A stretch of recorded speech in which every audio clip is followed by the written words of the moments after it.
Hello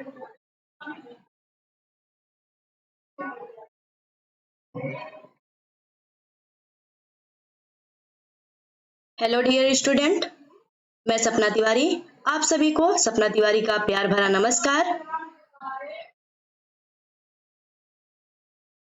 आज हम Chhattisgarh previous year का क्वेश्चन पेपर सॉल्व करवाएंगे।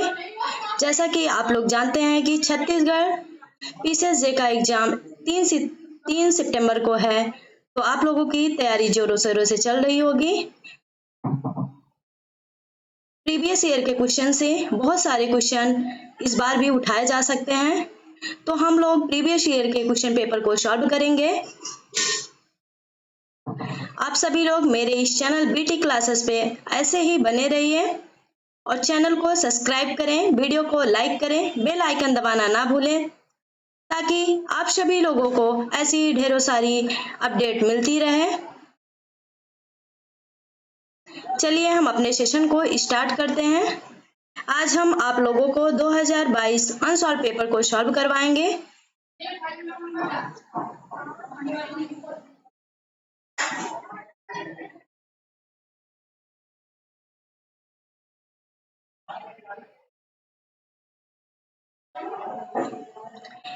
और जैसा कि आप लोग जानते हैं कि 2022 में जो पेपर हुआ था उसमें लोकल लॉ से, छत्तीसगढ़ लोकल लॉ से बहुत सारे क्वेश्चन पूछे गए थे, जिसमें सीपीसी सीआरपीसी से 1-2 क्वेश्चन रहे होंगे और ज्यादा क्वेश्चन नहीं थे।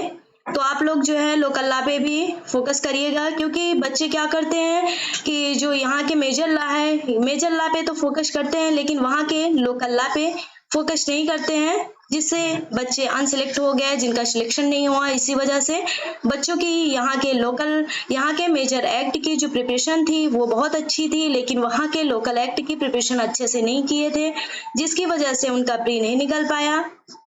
तो आप लोग जो है प्रीवियस ईयर क्वेश्चन पेपर को सॉल्व करिए। उसमें देखिए कि लोकल एक्ट में क्या क्या क्वेश्चन कहाँ से पूछे गए हैं। छत्तीसगढ़ के लोकल एक्ट 6 लोकल एक्ट हैं, तो आप लोग जो है वहां के लोकल एक्ट को भी अच्छे से पढ़िए, क्योंकि वहां के लोकल एक्ट से बहुत सारे क्वेश्चन पुटअप होते हैं। तो चलिए अपने सेशन को स्टार्ट करते हैं और देखते हैं हमारा पहला क्वेश्चन क्या है।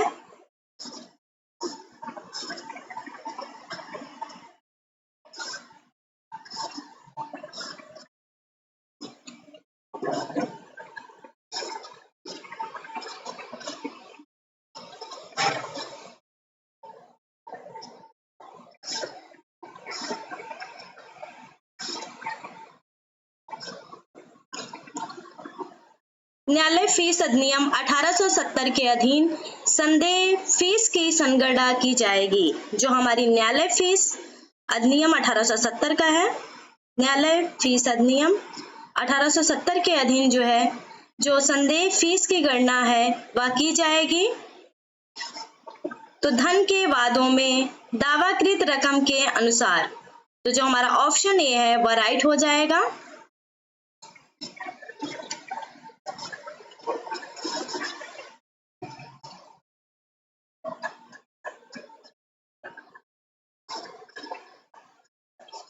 चलिए हम अपने नेक्स्ट क्वेश्चन पर चलते हैं और देखते हैं हमारा नेक्स्ट क्वेश्चन क्या कहता है।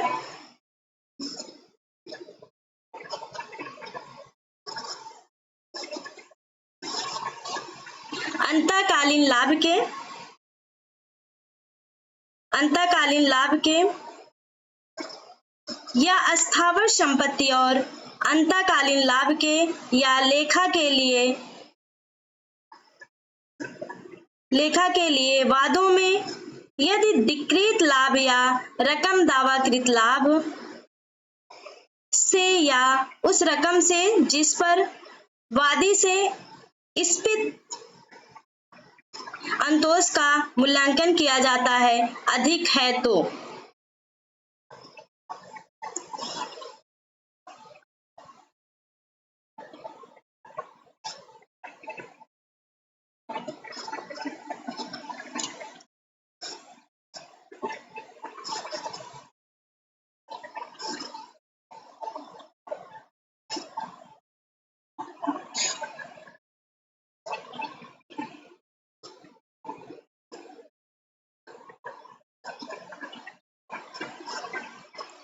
अंतकालीन लाभ में जो है या स्थावर संपत्ति के अंतकालीन लाभ के लेखा के लिए जो है वादों में यदि डिक्रीज जो लाभ है या रकम है जो दावाकृत लाभ से है उसमें जो अंतोष का मूल्यांकन किया गया है अगर वो अधिक है तो न्यायालय क्या करेगा? अगर वो अधिक है तो न्यायालय क्या करेगा?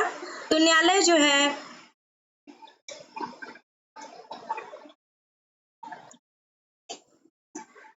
डिक्री के निष्पादन किया जाएगा।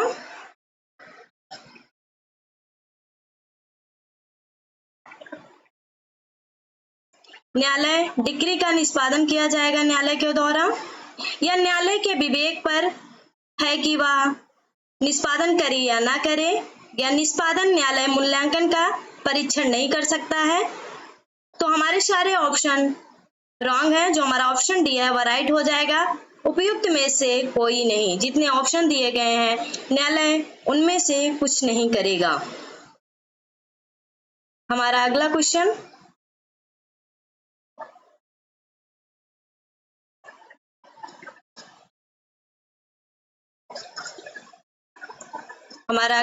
Question number 3।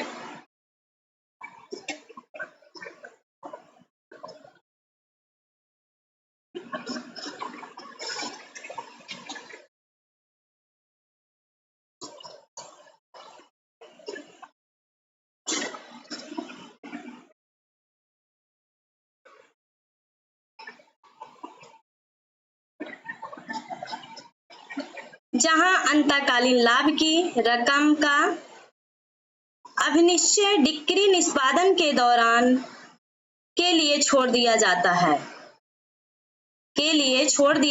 है वहां यदि इस प्रकार अभिनिश्चय लाभ दावाकृत लाभों से अधिक है तो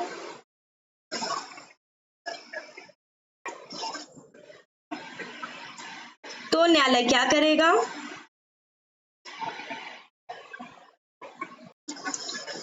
ऑप्शन ए कहता है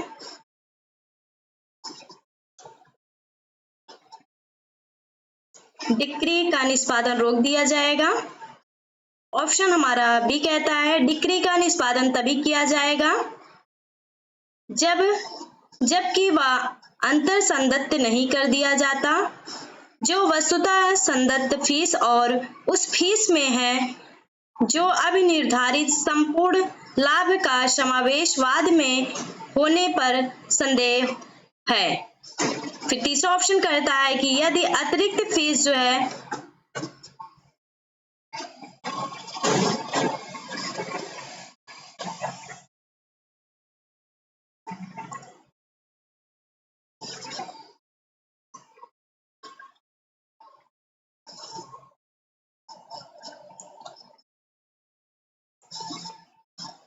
यदि अतिरिक्त फीस उस समय के अंदर जो न्यायालय नियम करेगा संदत्त नहीं की जाती है तो वाद खारिज कर दिया जाएगा। तो जो हमारा ऑप्शन ए है वह राइट हो जाएगा। हमारा ऑप्शन ए और बी और सी तीनों सही है। 1 2 3 तीनों हमारा सही है, तो हमारा ऑप्शन ए राइट हो जाएगा।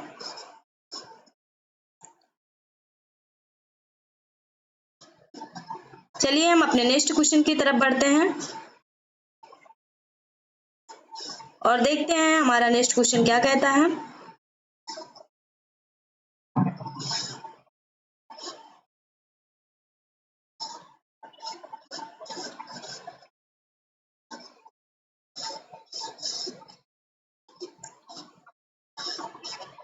हमारा अगला क्वेश्चन नंबर 4।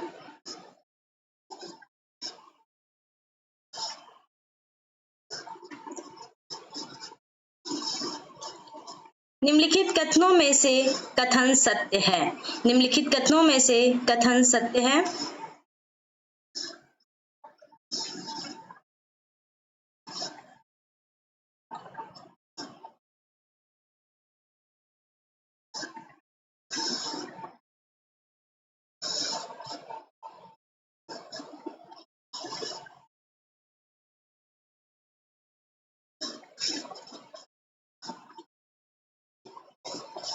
तो जो हमारा राइट आंसर हो जाएगा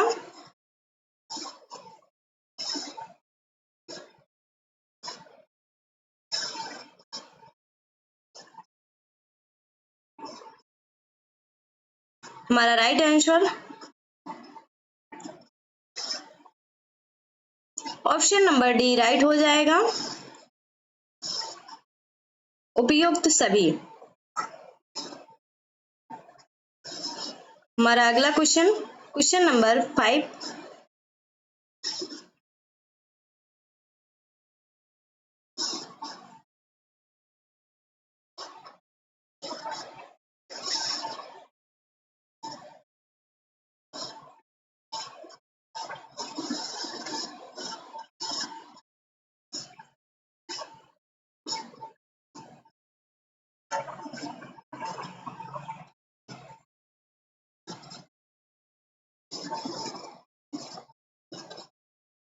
निम्नलिखित कथन में से सत्य कथन है। क्वेश्चन नंबर 5 कहता है कि निम्नलिखित कथनों में से कौन सा कथन हमारा सत्य है। यदि पुनरावलोकन का आवेदन नए साक्ष्य के कारण उपांतरण या उलटना, भागता या पूर्णता होता है, वहां न्यायालय आवेदन को संदत्त फीस वापस पाने के लिए प्राधिकृत करेगा।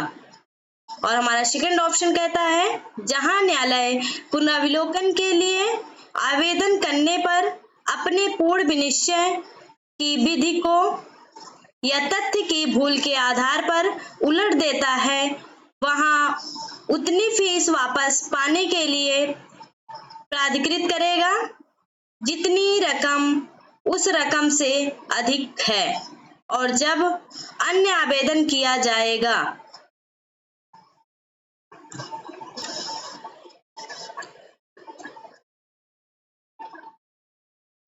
तो हमारा जो राइट आंसर हो जाएगा ऑप्शन नंबर बी राइट हो जाएगा, जहां न्यायालय पुनरावलोकन के लिए आवेदन करने पर अपने पूर्ण विनिश्चय की विधि या तथ्य की भूल के आधार पर उलट देता है, वहां उतनी फीस वापस पाने के लिए प्राधिकृत करेगा जितनी रकम उस रकम से अधिक है और जब अन्य आवेदन किया गया हो। तो हमारा ऑप्शन नंबर बी राइट हो जाएगा। हमारा अगला क्वेश्चन नंबर 6।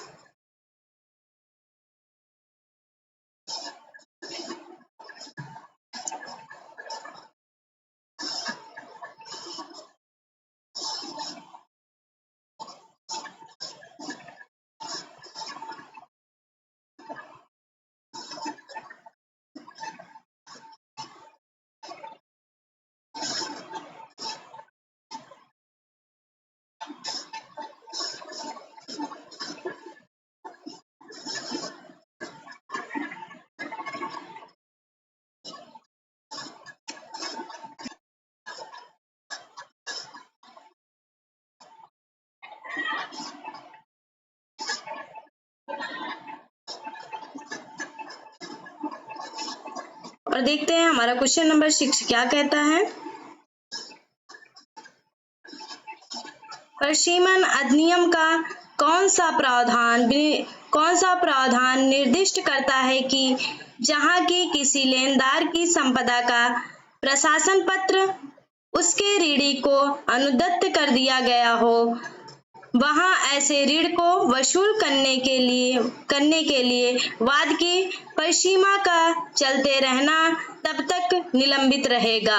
तो कौन सा सेक्शन कहता है, तो सेक्शन नंबर हमारा जो सेक्शन है वह धारा 9 बताती है इसके बारे में, तो हमारा ऑप्शन बी राइट हो जाएगा।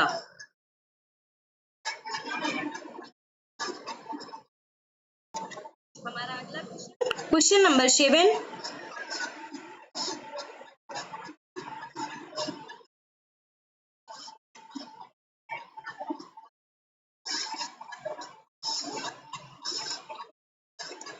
न्यायालय फीस अधिनियम 1870 के अधीन निम्नलिखित को सही सम्मिलित कर सही विकल्प का चयन करें।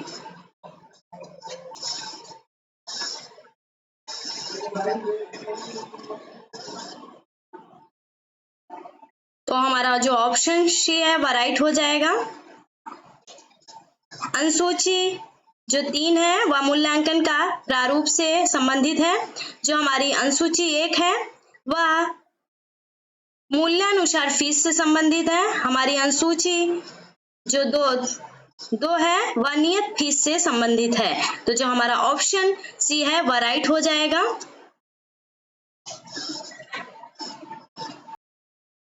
हमारा अगला क्वेश्चन नंबर 8 और देखते हैं हमारा अगला क्वेश्चन नंबर 8 क्या कहता है।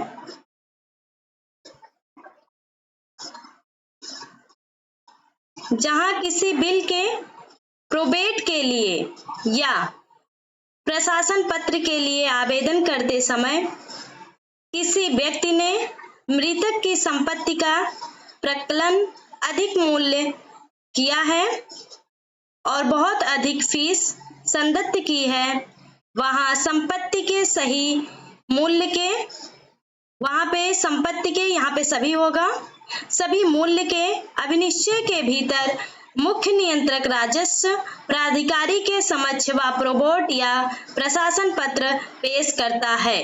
तो वह जो प्रोबेट या प्रशासन पत्र पेश करता है 6 माह के अंदर पेश करता है। तो जो हमारा ऑप्शन ए है वह राइट हो जाएगा। हमारा अगला क्वेश्चन नंबर 9।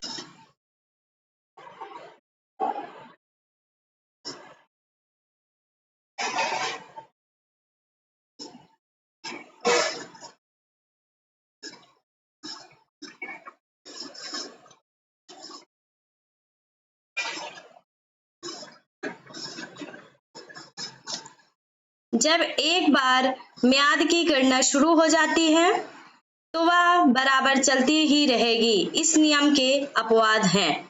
तो जी इस नियम के अपवाद हैं वह अपील या पुनर्विलोकन के लिए डिक्री या आदेश के प्रतिलिपि प्राप्त करने में लगा समय, रीडी के प्रशासन पत्र अकिंचन के बाद के समय या सद्भावनापूर्ण क्षेत्राधिकार विहीन न्यायालय में कोई दूसरी सिविल कार्यवाही कर रहा है तो। और जो हमारा 5वां ऑप्शन है जब वाद दायर किए जाने को रोकने के लिए कोई व्यादेश प्राप्त कर लिया गया हो।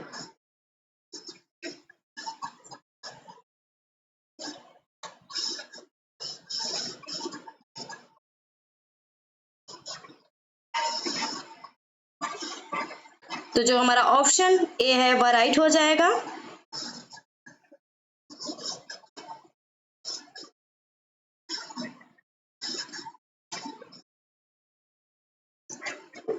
उपयुक्त 1, 2, 3, 4 और 5 सभी। तो हमारा ऑप्शन ए राइट हो जाएगा।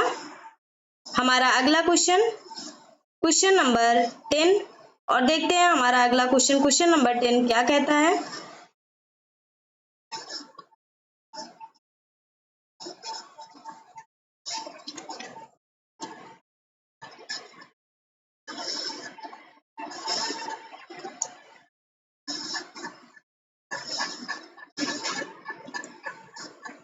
उच्चतम न्यायालय का महत्वपूर्ण वाद लैंड एक्विजिशन ऑफिसर अनंतनाग बनाम कातिजी का जो केस है वह किससे संबंधित है। तो वह हमारा पश्चिमा अधिनियम की धारा 5 से संबंधित है। तो हमारा ऑप्शन नंबर बी राइट हो जाएगा। हमारा अगला क्वेश्चन नंबर 11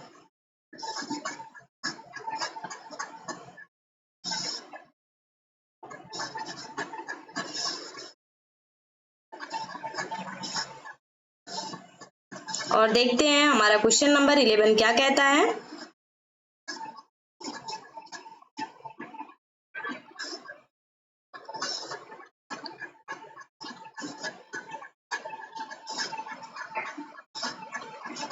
उच्चतम न्यायालय का महत्वपूर्ण वाद एन बालकृष्णन बनाम एम कृष्णामूर्ति जो 1998 का है संबंधित है। तो यह केस किससे संबंधित है। तो यह केस जो है देरी का समय कोई फर्क नहीं पड़ता, स्पष्टीकरण की स्वीकार्यता ही एकमात्र मानदंड है, देरी की माफी अदालत के विवेक का मामला है।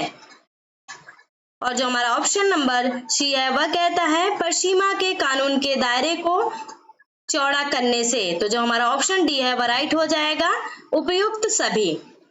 हमारा अगला क्वेश्चन नंबर 12।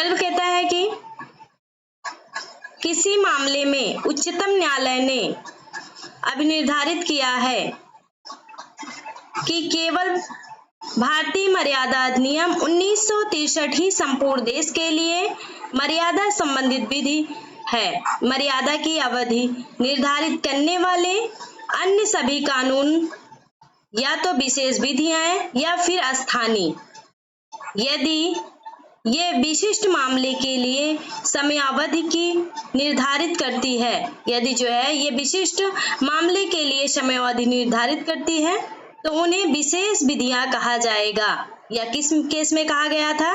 तो जो या मामला है या जस्टिनियानो बनाम एंटोनियो के केस में कहा गया था। तो जो हमारा ऑप्शन बी है वह राइट हो जाएगा। हमारा अगला क्वेश्चन नंबर 13।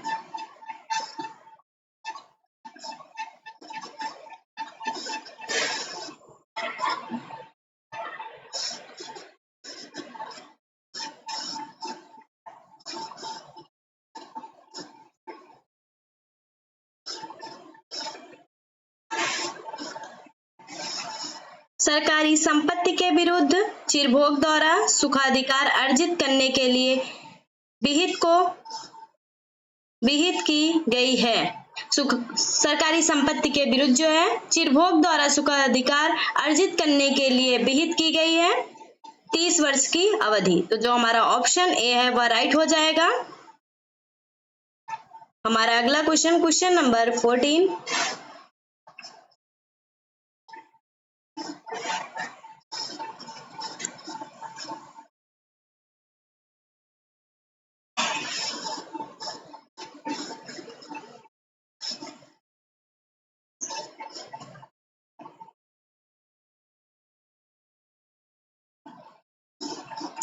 डिक्री या आदेश की तारीख से न्यायालय के निर्णय के पुनरावलोकन के लिए 30 दिन के भीतर आवेदन किया जाना चाहिए।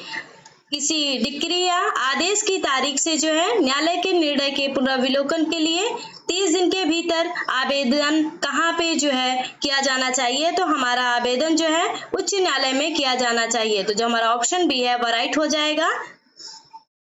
हमारा नेक्स्ट क्वेश्चन नंबर 15।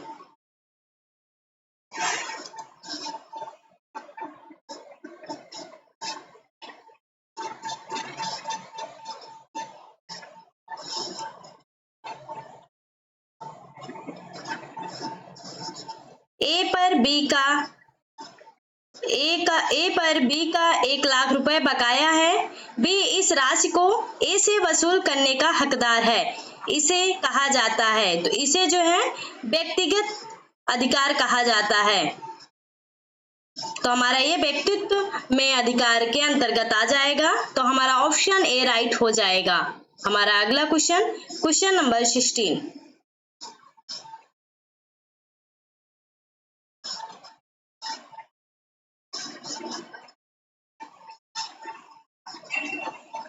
ए ने 50,000 रुपए में एक घर खरीदता है। जो ए है वह 50,000 रुपए में एक घर खरीदता है। निम्नलिखित में से कौन सा अधिकार खरीद के बाद ए को उपलब्ध होगा? तो उसे पूरी दुनिया के खिलाफ घर पर एक शांत कब्जा रखने और उसमें आनंद लेने का अधिकार उपलब्ध होगा। तो जो हमारा ऑप्शन बी है वह राइट हो जाएगा। अगर आप जो है कोई संपत्ति या कोई घर खरीदते हैं तो उस पे जो है आपका जो है आनंद पूर्वक रहने का अधिकार भी उत्पन्न हो जाता है कि आप उस संपत्ति या मकान में आनंद पूर्वक रह सकते हैं। तो हमारा ऑप्शन बी राइट हो जाएगा। हमारा अगला क्वेश्चन नंबर 17।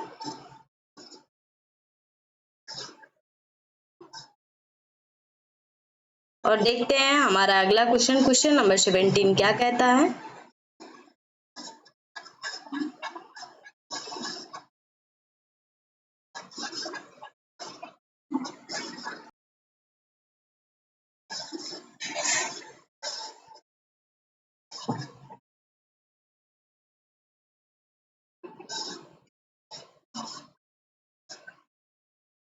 ए और बी एक दूसरे से शादी करने के लिए एक अनुबंध में प्रवेश करते हैं। विवाह के लिए नियत समय से पहले ए पागल हो जाता है तो अनुबंध बन जाता है। अगर विवाह से पहले वह पागल हो जाता है तो जो विवाह के लिए अनुबंध किया गया है वह शून्य हो जाएगा। तो हमारा ऑप्शन ए राइट हो जाएगा।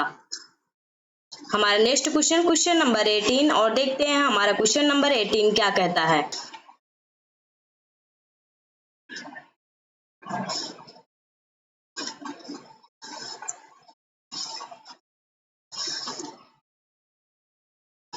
जहां कानून द्वारा लिखित या पंजीकृत होने के लिए एक विशेष प्रकार से अनुबंध को आवश्यकता होती है, उसे लिखित पंजीकरण और सत्यापन के रूप में आवश्यक औपचारिकताओं का पालन करना होगा, अन्यथा ऐसा अनुबंध है तो जो ऐसा अनुबंध होगा वह अपरिवर्तनीय अनुबंध हो जाएगा। तो जो हमारा ऑप्शन डी है वह राइट हो जाएगा। हमारा अगला क्वेश्चन नंबर 19 और देखते हैं हमारा अगला क्वेश्चन नंबर 19 क्या कहता है।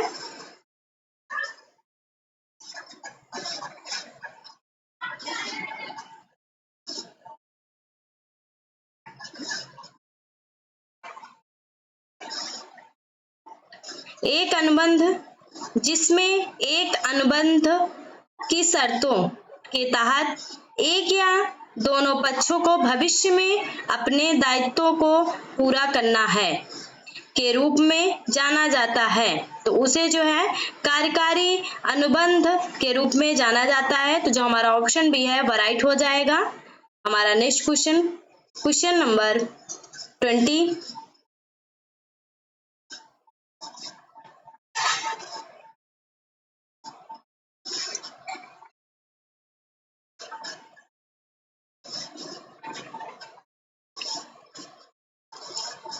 संघ की कार्यपालिका शक्ति का प्रयोग करते हुए किए गए सभी सरकारी अनुबंधों को राष्ट्रपति द्वारा निम्नलिखित के तहत व्यक्त किया जाएगा।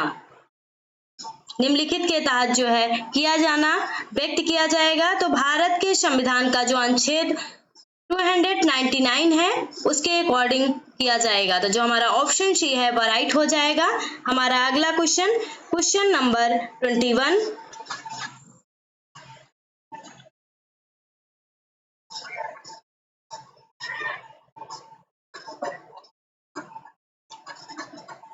यदि समझौते में कानूनी और अवैध हिस्से शामिल हैं और कानूनी हिस्सा अवैध हिस्से से अलग किया जा सकता है, तो जो कानूनी हिस्सा है वह क्या होगा। जो हमारा कानूनी हिस्सा है फिर वह वैध हो जाता है। जो अवैध हिस्से होते हैं अगर उससे पृथक कर दिया जाता है तो जो कानूनी हिस्सा हमारा बचता है वह वैध हो जाता है। अगर जो है उसको पृथक नहीं किया जाता है तो हमारा जो कानूनी हिस्सा है वह भी शून्य अवैध हो जाता है। तो जो हमारा ऑप्शन डी है वह राइट हो जाएगा। हमारा अगला क्वेश्चन नंबर 22।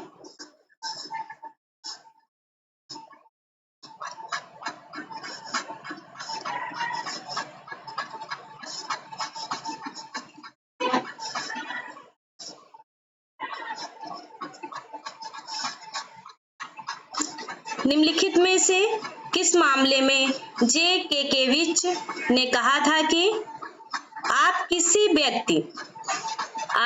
व्यक्ति और उसके उत्तराधिकारियों के लिए एक संपत्ति को तब तक सीमित नहीं कर सकते हैं जब तक कि वह किसी अजनबी को जमीन नहीं दे देता है। जब तक कि वह जो है किसी अजनबी को जमीन नहीं दे देता है, क्योंकि वह शुल्क में एक संपत्ति का सार है जो वह मुफ्त प्रदान करता है।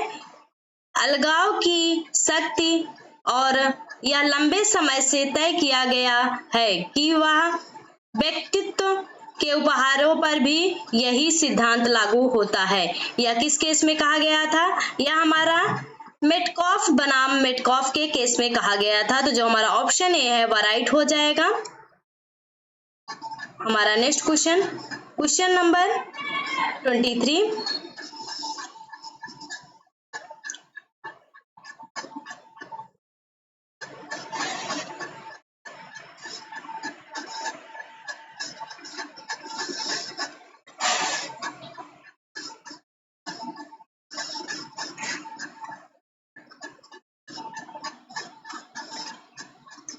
मोहम्मद शेर खां बनाम सेठ स्वामी दयाल में प्रीवी काउंसिल ने तय किया कि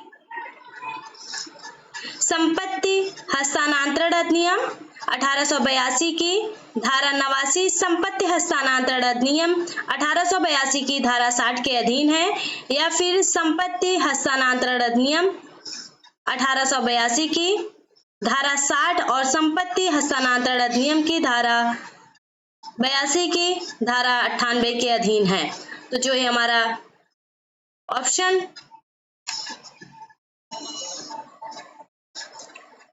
ए है वह राइट हो जाएगा।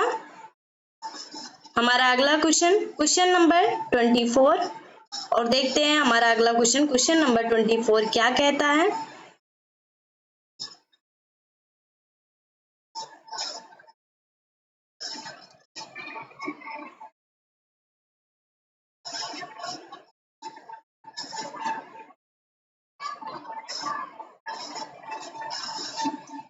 संपत्ति हस्तांतरण अधिनियम 1882 की धारा 37 संपत्ति द्वारा विभाजन को संदर्भित करती है। इस प्रकाश में संपत्ति के हस्तांतरण अधिनियम 1882 से पहले जब संस्करण में शेयरों की बिक्री से एक हस्तांतरण को अलग कर दिया गया था, तब भी किराएदार संयुक्त रूप से सभी शेयरों के किरायों का भुगतान करने के लिए बाध्य था। तो जो हमारा ऑप्शन है वह राइट हो जाएगा।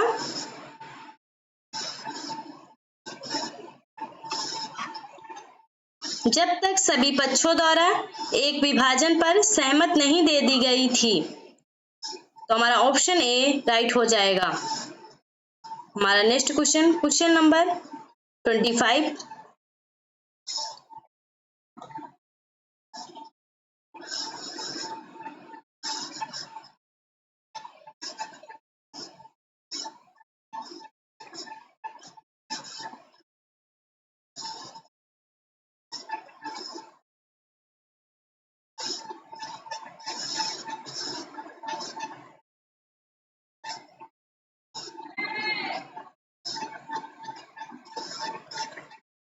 हमारा क्वेश्चन नंबर 25 क्या कहता है, देखते हैं।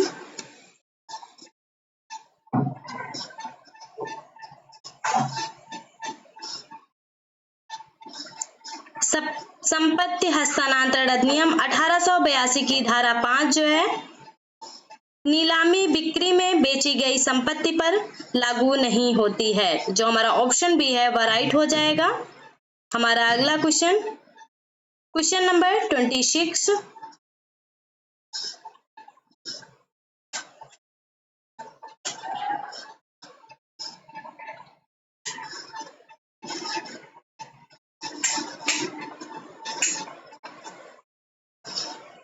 संपत्ति अंतरण अधिनियम 1882 के तहत निम्नलिखित में से किस मामले में शाश्वतता के खिलाफ का नियम लागू नहीं होता है?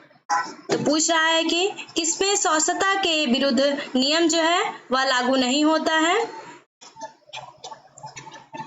तो जो हमारा ऑप्शन डी है वह राइट हो जाएगा।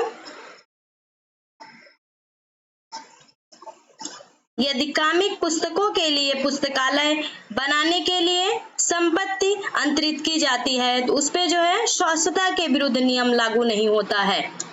हमारा नेक्स्ट क्वेश्चन, क्वेश्चन नंबर 27, और देखते हैं हमारा अगला क्वेश्चन, क्वेश्चन नंबर 27 क्या कहता है।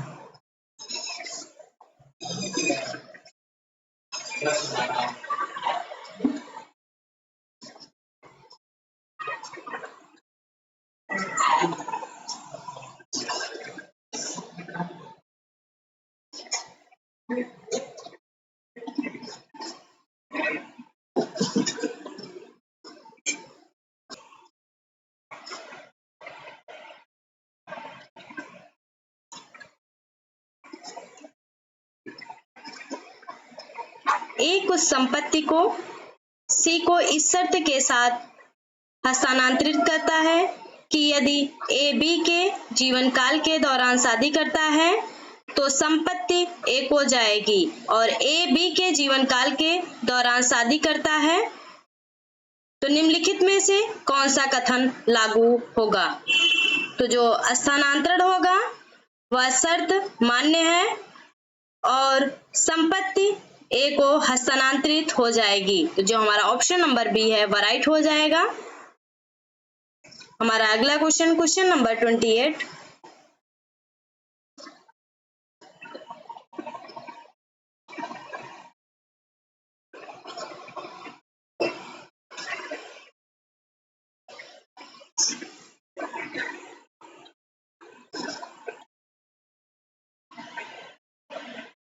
हमारा क्वेश्चन नंबर 28, संपत्ति अंतरण अधिनियम 1882 के प्रावधानों के अनुसार जो हमारा सुखाचार होता है वह जो है प्रमुख विरासत से अलग स्थानांतरित या हस्तांतरित नहीं किया जा सकता है। जो हमारा ऑप्शन सी है वह राइट हो जाएगा। हमारा अगला क्वेश्चन, क्वेश्चन नंबर 29, और देखते हैं हमारा अगला क्वेश्चन, क्वेश्चन नंबर 29 क्या कहता है।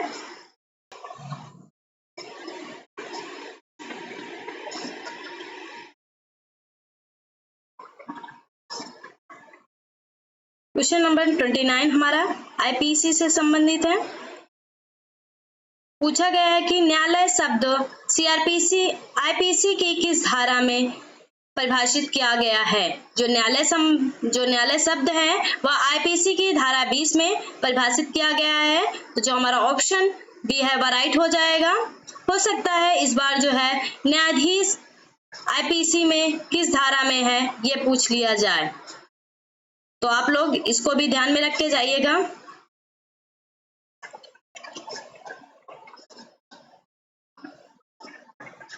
धारा 19 में न्यायाधीश की परिभाषा दी गई है।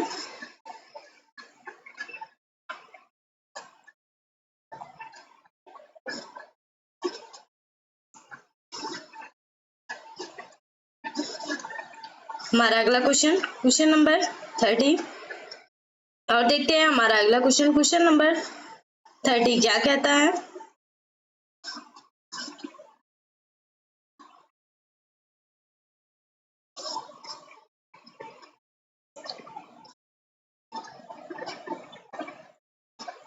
निम्नलिखित में से कौन सा वाद द्विविवाह से संबंधित नहीं है। निम्नलिखित में से कौन सा जो वाद है वह द्विविवाह से संबंधित नहीं है। तो आर बनाम वीट का जो केस है वह दो विवाह से संबंधित नहीं है। तो जो हमारा ऑप्शन बी है वह राइट हो जाएगा। हमारा अगला क्वेश्चन, क्वेश्चन नंबर 31,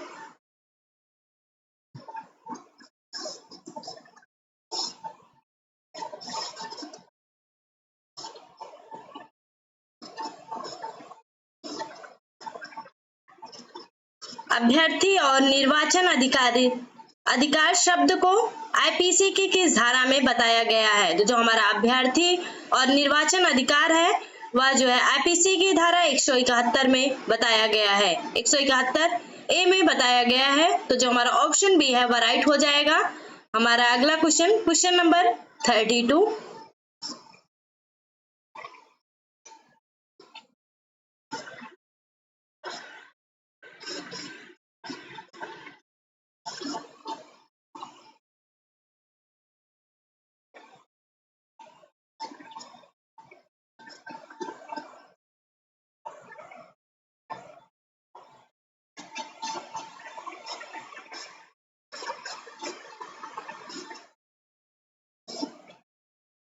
32 कहता है कि माँ के गर्भ में स्थित शिशु को मृत्यु कारित करना मानवबद्ध नहीं है। अगर कोई बच्चा है वह माँ के गर्भ में स्थित है तो उसकी जो है अगर मृत्यु कारित की जाती है तो वह आपराधिक मानवबद्ध की श्रेणी में नहीं आता है, वह हत्या की श्रेणी में आता है। यह दिया गया है, यह जो है हमारे धारा 299 के स्पष्टीकरण 3 में दिया गया है। तो जो हमारा ऑप्शन सी है वह राइट हो जाएगा। हमारा अगला क्वेश्चन नंबर 33 और देखते हैं हमारा अगला क्वेश्चन नंबर 33 क्या कहता है।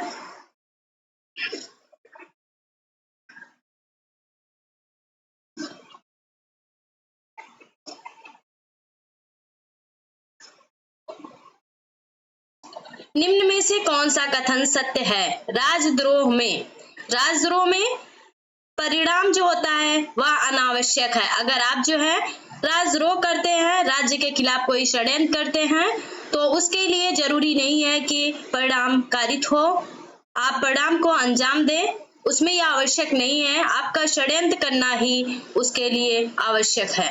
अगर आप षड्यंत्र भी करते हैं तो वह राजद्रोह की श्रेणी में आता है। तो इस प्रकार जो हमारा ऑप्शन ए है वह राइट हो जाएगा। हमारा अगला क्वेश्चन नंबर 34। अगर आप सभी लोग मेरे इस चैनल पर नए हैं तो चैनल को सब्सक्राइब करें, वीडियो को लाइक करें, बेल आइकन को दबाना ना भूलें ताकि आपको ऐसे क्लासेस जैसे ही अपलोड हो आप लोगों के पास पहुंच जाए। हमारा क्वेश्चन नंबर 34।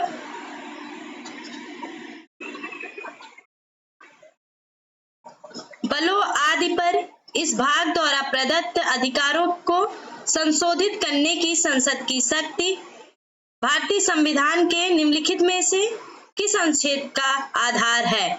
तो जो हमारा अनुच्छेद 33 है उसका आधार है। तो जो हमारा ऑप्शन सी है वह राइट हो जाएगा। हमारा अगला क्वेश्चन नंबर 35 और देखते हैं हमारा अगला क्वेश्चन नंबर 35 क्या कहता है।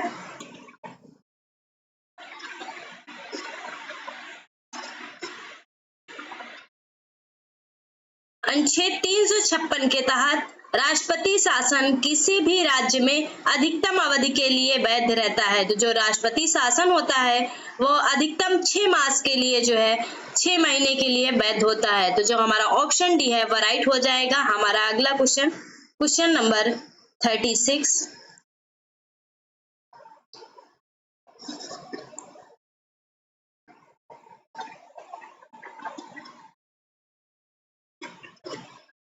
राष्ट्रीय ध्वज फहराना भारतीय संविधान के अनुच्छेद 19(1) के का के दायरे में आने वाले अभिव्यक्ति का प्रतीक है, ऐसा किस मामले में कहा गया था? तो जो ऐसा कहा गया था वह भारत संघ बनाम नवीन जिंदाल 2004 का केस है, उसमें कहा गया था। तो याद रखिएगा आप लोग, ये केस इंपॉर्टेंट है, पूछा जा सकता है। हमारा अगला क्वेश्चन नंबर 37।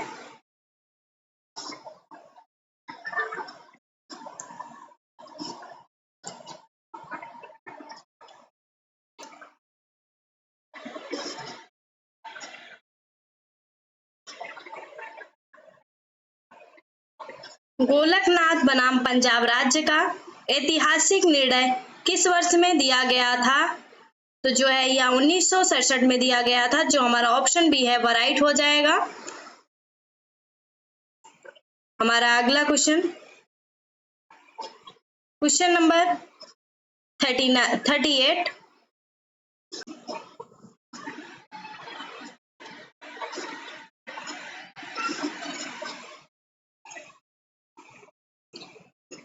हालांकि इस देश के लोग कई मामलों में भिन्न थे, फिर भी वे अपने आप को एक साझा विरासत के भागीदार मानते हुए गर्व महसूस करते थे और यह विरासत सशक्त रूप से संस्कृत की विरासत है। यह किस केस में कहा गया है?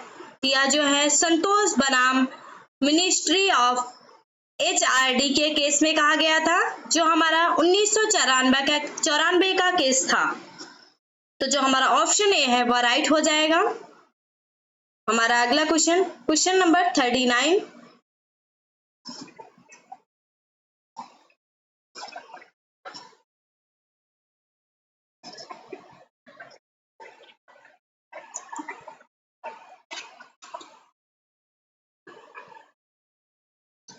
दंड प्रक्रिया संहिता की किस धारा में किसी व्यक्ति को उद्घोषित अपराधी घोषित किया जाता है? तो जो हमारी धारा 82 की उपधारा 3 है, उसके अंतर्गत जो है किसी व्यक्ति को उद्घोषित अपराधी घोषित किया जाता है। तो जो हमारा ऑप्शन सी है वह राइट हो जाएगा। हमारा अगला क्वेश्चन नंबर 40, निम्नलिखित का सही मिलान करें। जब ऐसा क्वेश्चन आए तो आप लोग घबराए नहीं, पहले ये देखें कि आपको किस क्वेश्चन का आंसर आ रहा है। जिस क्वेश्चन का आंसर आ रहा है पहले उसे ऑप्शन में आप लोग खोजें कि वो ऑप्शन में कहाँ है। अगर आपको 4 में से 2 क्वेश्चन के आंसर आ रहे हैं तो 2 क्वेश्चन के आंसर आप अपने आप ही लगा लेंगे, राइट कर ले जाएंगे उस ऑप्शन के अकॉर्डिंग। चलिए हम देखते हैं कि हमारा क्वेश्चन क्या है।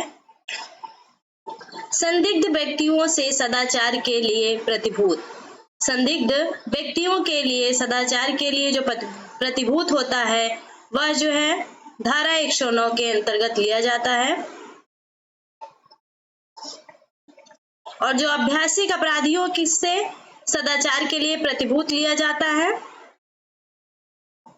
वह धारा 110 के अंतर्गत लिया जाता है। और कोई व्यक्ति है जो राजद्रोहात्मक बातों को फैलाने वाला है, उस व्यक्ति से जो है सदाचार के लिए प्रतिभूत जो है धारा 109 के अंतर्गत लिया जाता है।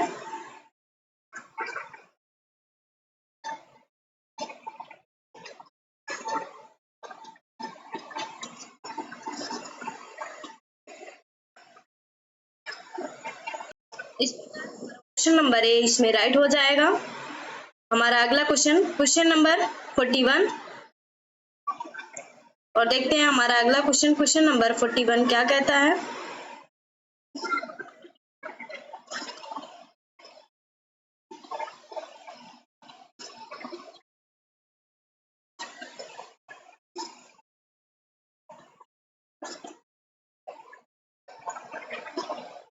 फोर्टी वन कहता है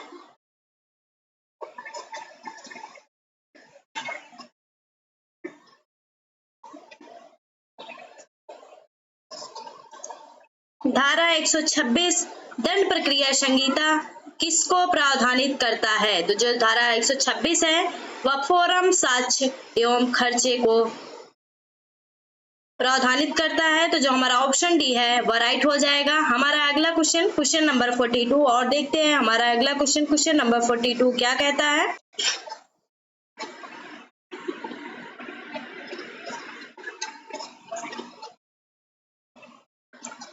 न्यूसेंस हटाने के लिए दंड प्रक्रिया संहिता के अंतर्गत सशर्त आदेश इनमें से किसके द्वारा पारित किया जा सकता है?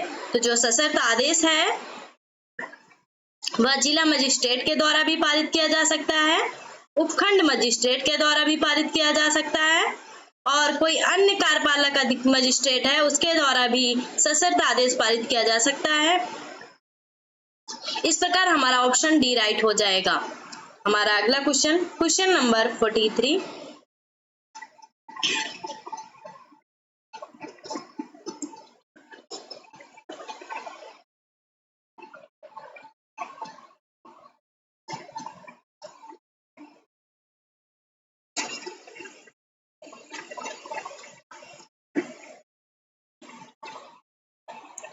धारा 1 की उपधारा 2 के अंतर्गत जो है सीआरपीसी का कौन सा अध्याय नागालैंड में लागू नहीं होगा? सीआरपीसी का जो है कौन सा अध्याय है जो नागालैंड में लागू नहीं होगा? तो हमारा अध्याय 8, 9 और 10 जो है वह 8, 10, 11 लागू नहीं होगा, जिसमें 9 नहीं है।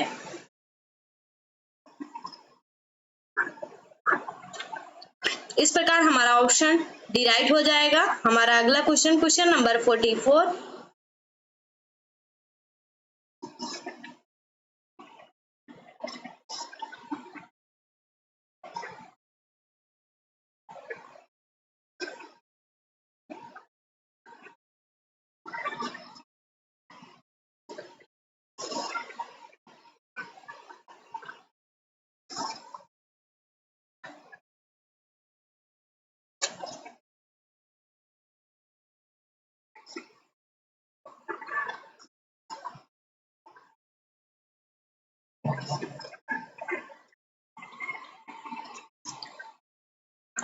निम्न में से कौन सा सही मिलान किया हुआ है?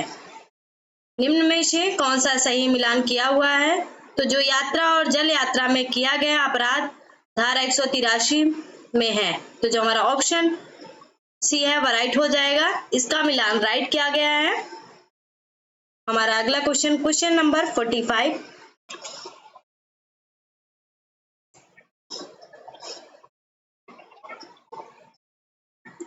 एक फोटोग्राफ को फोटोग्राफर के परीक्षण तथा निगेटिव के साबित होने के द्वारा साबित किया जा सकता है या किस केस में निर्णित किया गया था? तो जो हमारा यह निर्णित किया गया था वह स्टेट ऑफ गुजरात बनाम भारत के केस में किया गया था, जो 1991 का केस था।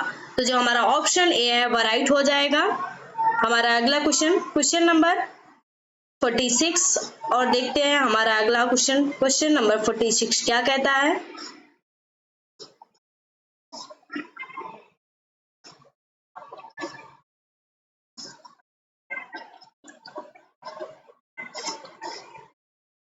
भारतीय साक्षर अधिनियम की धारा 91 प्रावधानित करती है। जो भारतीय साक्षर अधिनियम की धारा 91 है वह संविदाओं, अनुदानों और संपत्ति के अन्य बयानों के निबंधनों को जो है प्रावधानित करती है। तो जो हमारा ऑप्शन डी है वह राइट हो जाएगा। हमारा अगला क्वेश्चन नंबर 47 और देखते हैं हमारा अगला क्वेश्चन नंबर 47 क्या कहता है।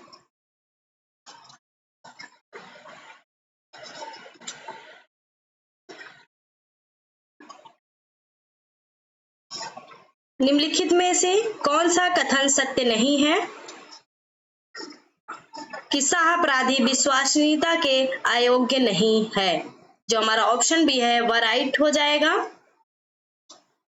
हमारा अगला क्वेश्चन नंबर 48।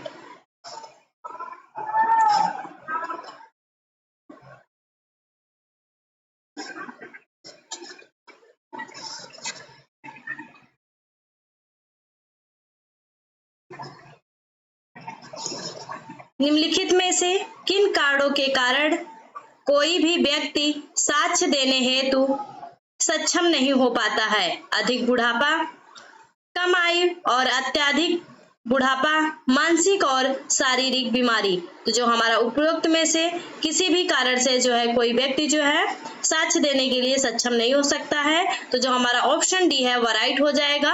हमारा अगला क्वेश्चन नंबर 49 और हम धीरे धीरे अपने लास्ट क्वेश्चन की तरफ बढ़ रहे हैं। आज हम आप लोगों के लिए 50 प्लस ही क्वेश्चन सॉल्व करवाएंगे और नेक्स्ट वीडियो में 50 प्लस क्वेश्चन को आगे सॉल्व करवाएंगे।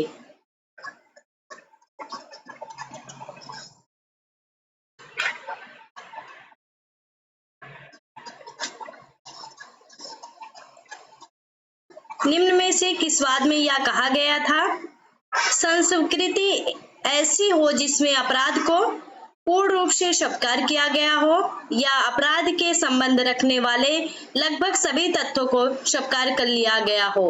तो यह किस वाद में कहा गया था? तो यह जो है पाकला नारायण स्वामी बनाम इम्परर के केस में कहा गया था, जो 1939 का था। तो जो हमारा ऑप्शन डी है वह राइट हो जाएगा।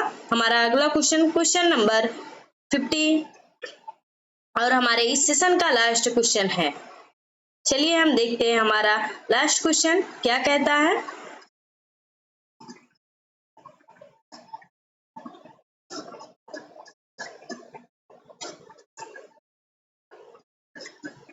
भारतीय साक्ष्य अधिनियम के किस अध्याय में मौखिक साक्ष्य के बारे में प्रावधानित किया गया है?